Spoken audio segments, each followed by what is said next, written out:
No, I think, well, I don't really know. I mean, you don't really see where the drop went. Yeah. Okay. No, it's just that there's a whole bunch of us who used to put work in, because we one of the others would take it down, but we've not had any notice of it recently. Right. No, I think it's usually like every January. Right, okay, yeah. Anyway, this is great. I'm looking forward to the tour. I came, I think it was a couple of weeks back.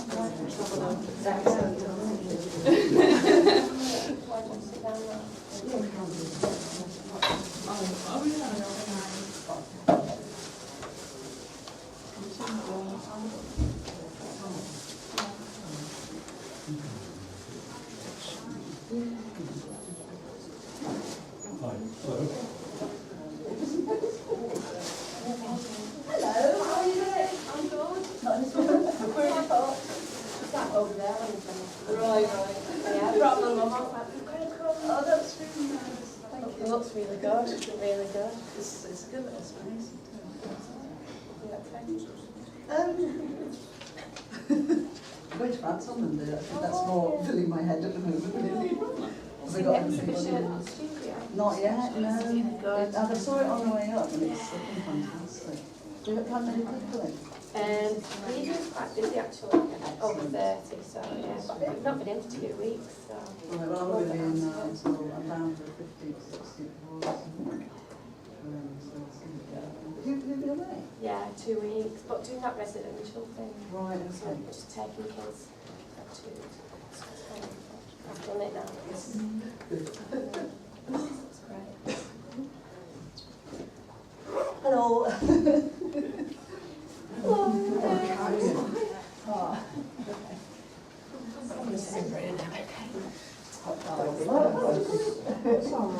I'm not nervous yet, but I'm sure as soon as I open my goal.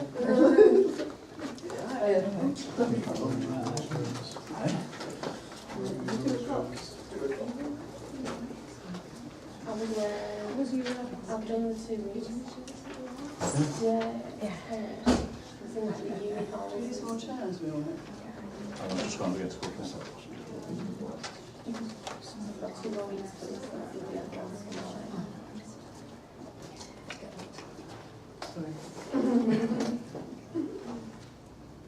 Right, Do you want a seat? You're going to stand. oh, I'll stand up actually. Yeah. What do you want to say? I'm just going to do health and safety if there's a fire, close the door. And we have got a loo in the back and we'll do tea and coffee at the end. And I think Jane's going to talk and you take questions as we go along or at the end? As we go along, Yeah. yes. I would say interject because I might just waffle on, and if you want to ask me something, just please ask me. So thank you everybody for coming along today. It's really nice. I've been invited to do talks before and then been cancelled because nobody's told me. So it is nice to see everybody here. Emma's just asked me to talk a bit really about the lead up, I suppose, to this exhibition. And the lead up to this exhibition's probably taken about 10 years. In that I have a very slow burn on things, a sort of like ideas sort of formulate before I bring them to fruition. We recently had a crit at our local studios, at the studios that I belong to, which Paula, Martin and Kat also belong to the same studio group. And at that particular crit, somebody said to me that I was rhizomic. So I'm thinking, call me a rhizome video. Anyway, when I looked into it, rhizomic basically means that I don't tend to work on a linear thread. I sort of move along, you know, where there's spaces kind of thing. That's what a rhizome does. So I'm a rhizome. So I can be working on a lot of, I would say I'm chaotic actually, because it's how I also work in my garden. I can go out with something specific to do, but I'll probably do 10 things before I get around to doing that one thing. So I work like that. I actually today just sort of like dug out my sketchbooks, because I do a massive amount of reading and research, which just goes into these sketchbooks that nobody ever sees. But I need that sort of before I can come to finish a piece of work. So before I came onto this work, Paula and I actually did a piece of work together, which was called Paula and Jane's Emporium of Curious Objects. We both are collectors of things, and we did this exhibition at the gallery that our studio group run. And I can pass this around, you can just have a little look. Paula and I had set up like a museum, like an old-fashioned museum really. And Rob, who helped me to sort of hang this exhibition, fitted our gallery out. We put in cupboards, and we brought both of our collections together. And we collect, well, we collect junk really, don't we? But we like it. We love it, yeah. There's quite a good crossover between mine and Jane's practice in a way. We're both really interested in sort of toys and that kind of throwaway stuff, aren't we? So it was perfect for us to do this installation together. And we also, I mean, amazing things happened before that exhibition, because I went to pick up some work, because we were curating the show, we'd invited other artists to bring their work. And I went to, I think it was Bridewell Studios in Liverpool. And as I'm walking to Bridewell Studios, the bin's on my right-hand side, and there's a crocodile skin on top of it with a pile of papers. And I'm like, does anybody want that crocodile skin? So next thing it's in my car. And yeah, amazingly, somebody was throwing it out. There is a picture. Just catch. What was great about the sorry, what was great about the crocodile skin is, unfortunately, because it's the gallery's just an old shop unit, very much like this, we had strip lighting, and that was the main problem with our installation, wasn't it? Yeah, we wanted to tone down the light. Dim it down, so that make people it very Victorian in feel. And the crocodile skin fit perfectly with the strip lights. And the light shone through it, so it was really noticeable. It was amazing. So that was the exhibition that Paula and I did in last autumn. And so that was a collaborative piece of work. And prior to that, 2010, I finished a master's degree at John Moores in Liverpool, where I worked with another artist, Tim Fielding, and they set for the first semester, you had to do a collaborative piece of work, so everybody had to collaborate with another artist. Tim and I chose to carry on with that collaboration, and the final collaboration that we did was looking at the new town of Skelmersdale, which we'd become quite interested because we'd been in the city, we both live in the countryside. We'd really got into looking at buildings and sculpture.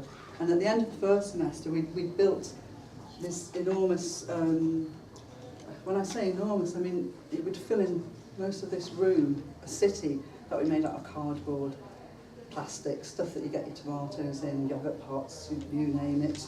And there's some pictures on the postcard here. And, and this is some of the research that we did. Again, you know, sort of like, I really do like to do quite a lot of research. The final MA show, we'd actually found that there were models from this modernist city that had been made absolutely stunningly beautiful models, and they were housed in a museum in Preston, and we eventually found them in a basement covered in dust. And we organised, I think we had about 9 months, but we organised a loan of these wonderful models. And we'd also went to the Northwest Film Archive. If you don't know them, Northwest Film Archive, particularly if you're a student, you can look on their site, and we found some old film of Skelmersdale, which was fantastic. Everybody's wearing flares, they've all got mullets, they've all got trousers up to here. Fantastic stuff. So we borrowed those, and Tim, who's more techie than me, did the sort of, he worked on films and edited them. We also went to Skelmersdale as it is now, and we did a series of 1-minute shorts of film, and we caught some quite serendipitous stuff.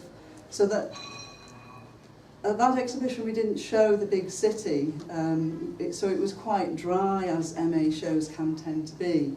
But we did sort of produce a book to accompany it, which is this one, and then we showed that with the city in Ormskirk a couple of years afterwards. So this is the book that we had done. While we were on the MA course, somebody suggested going somewhere like Blurb Books, and you can have your books published from about £7 to, well, this one cost us just over £100.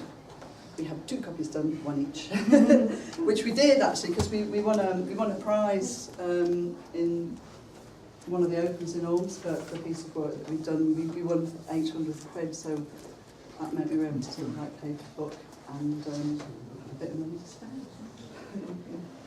So moving on to this exhibition, all of these sketchbooks, as I say, these are all sort of research that Tim always called me he's really girly, that. It's what girls do, which is probably quite right.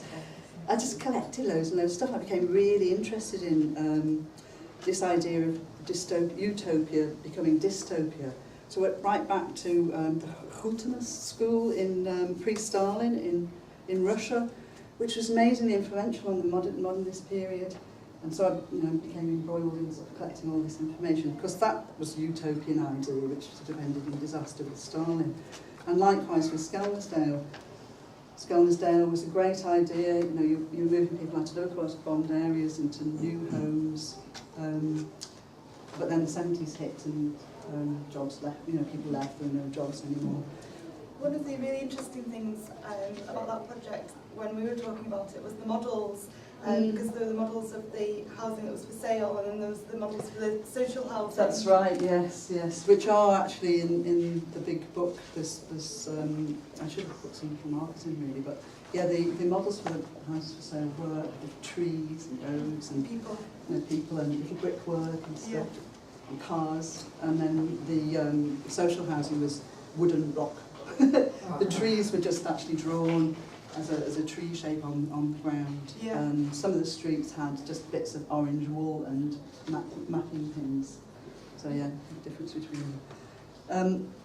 I got really interested in, I don't know if you know, I'm not interested in Thomas Kincaid, by the way. I don't know if you know Thomas Kincaid, but he's actually made probably more money than any other artist, painting really twee, naff, I can't stand them chocolate box stuff. But I thought it'd be quite interesting. We found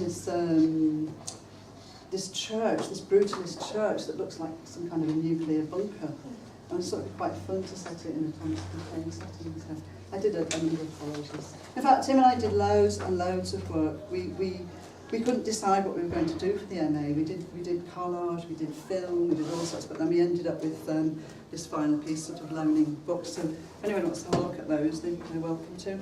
And all of these is all stuff that I've also collected on housing, modernism, architecture.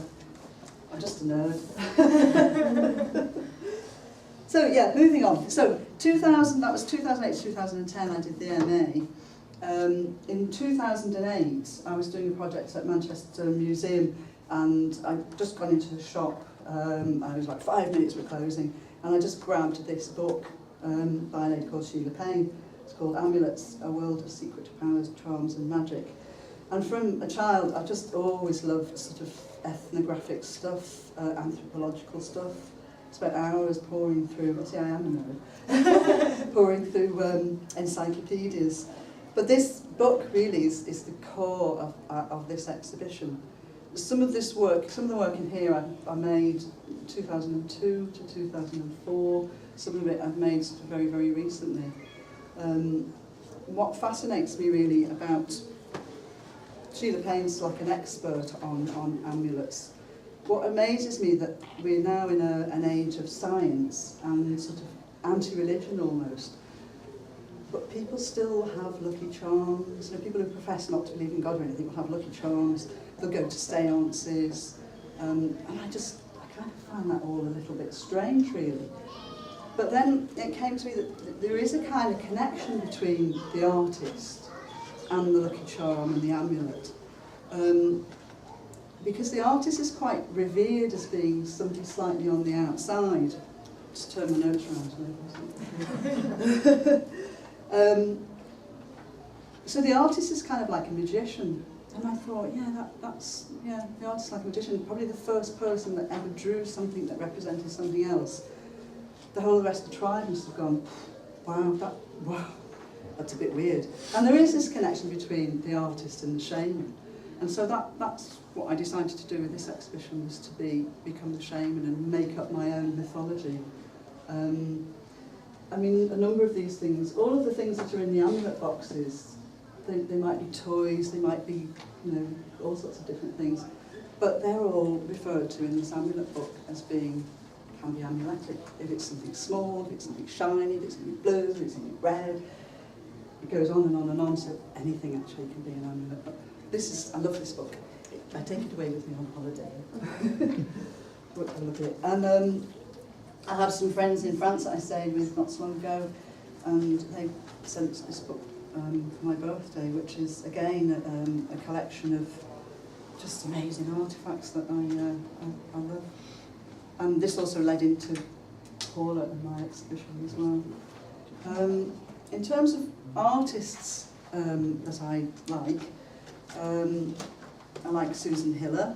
Susan Hiller was an anthropologist who retrained as an artist and has done some amazing pieces of work. One piece of work she did was she went round all the holy wells in Europe that she could go to and took a little bottle of water and exhibited those in a box. Again, box, nice way to sort of exhibit something. I like Mark Dion, he's an American artist. Again, he does quite a lot of work that's Cabinet of Curiosity orientated. Grayson Perry, I've got his book here. I did actually go and see this exhibition, The Tomb of the Unknown Craftsman, where he'd gone into the museum. Something very appealing to me, to go into the back of a museum and to be able to pull out stuff and exhibit it alongside your own work. I've got Annette Messager. I don't know if she's a French artist. She quite often works with toys. She makes quite quirky, quite funny, dark stuff, and I quite like that, because I think that life is quite bittersweet. So my work, a friend of mine came to see it recently, and she said, "How do you manage to get it so beautiful but grotesque at the same time?" And I thought that's really quite a compliment, actually. Eva Hess is another artist that I really like, who worked with all sorts of different materials and experimented a lot. Died very young, unfortunately. Max Ernst, the surrealist, who again he gave me the idea of the mythology because he created his own mythologies as well. Polly Morgan, the taxidermist, I've got a book of her work here as well. I don't know if you know Polly Morgan's work. I have actually bought a very tiny piece of her work, but I do really like what she does with these stuffed animals. It's not everybody's cup of tea. I also like the use of the domes as well. Fiona Hall is an Australian artist, quite political. She undid she made Coca-Cola cans with a baby's dummy on the top as an expression of, you know, what are we feeding our kids. She's made fantastic nests out of razor wire, and she talks about the destruction of our environment and birds. And those are things that interest me.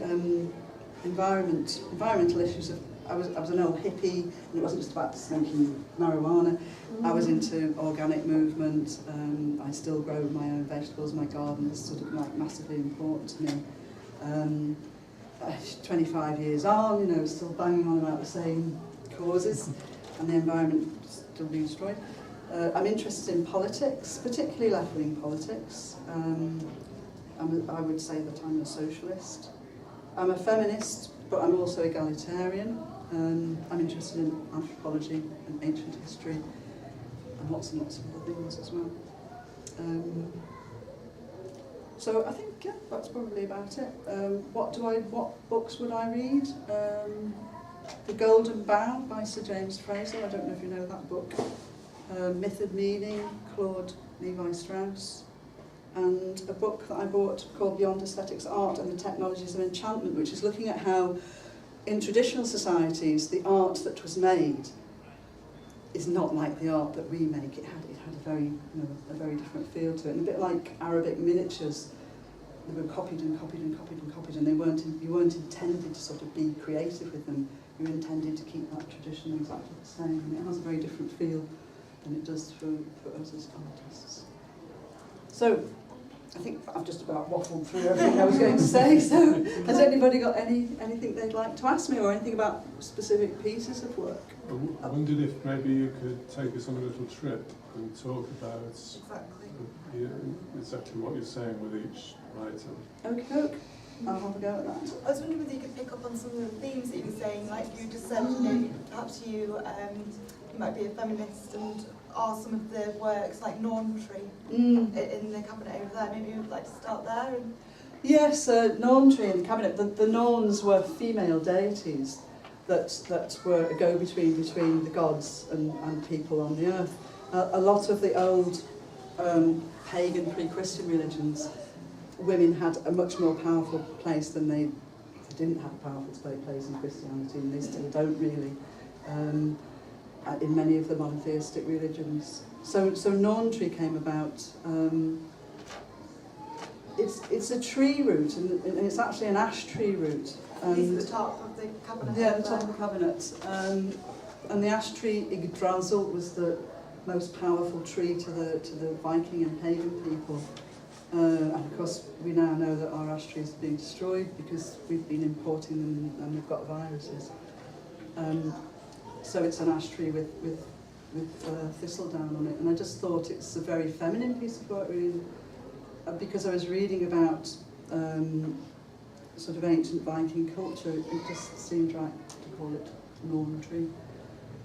And the piece below it, which is... I can't remember what I called it.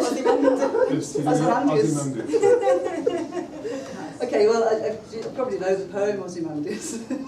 Shelley, wasn't it? Well, Shelley wrote it, but there's also another poet who wrote a much better one. I don't know if I've got it with me, actually, which I must say I much prefer. And it actually, because it talks about, it doesn't just talk about this ancient legs found in the desert. It talks about, I've got it here somewhere. This is it. I think this is a much better one. Don't mind me reading this, I hope. So this is Horace Smith, who two people sort of wrote. And his is, in Egypt's sandy silence, all alone stands a giant leg, which far off throws the only shadow that the desert knows. I am great Ozymandias, saith the stone, the king of kings. This mighty city shows the wonders of my hand. The city's gone, naught but the leg remaining to disclose the site of this forgotten Babylon.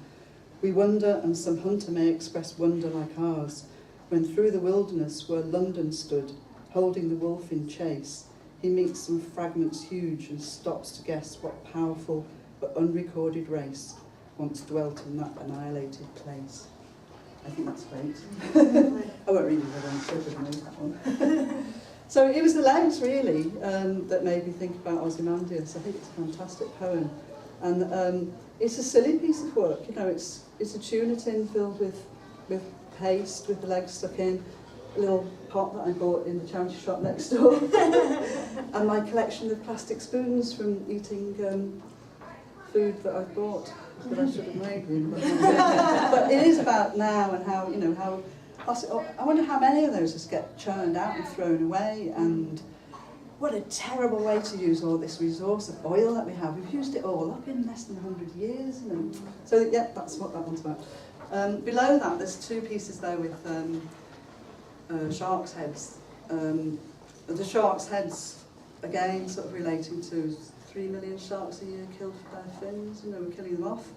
Wherever sharks swim in the sea, you've got a really good environment in the sea. Where there are no sharks, then, you know, things tend to die. So that's the environmental part of that work. Below that is called Bone Box. And I collect bones. Actually, last weekend somebody brought me a present. It was one of the best presents I had, and it's a puffin skull. Oh wow. I couldn't believe it. I had to guess what it was. Going back to the sharks, some of the questions that I've had repeatedly is, are they recycled from the... They are. They are, yes.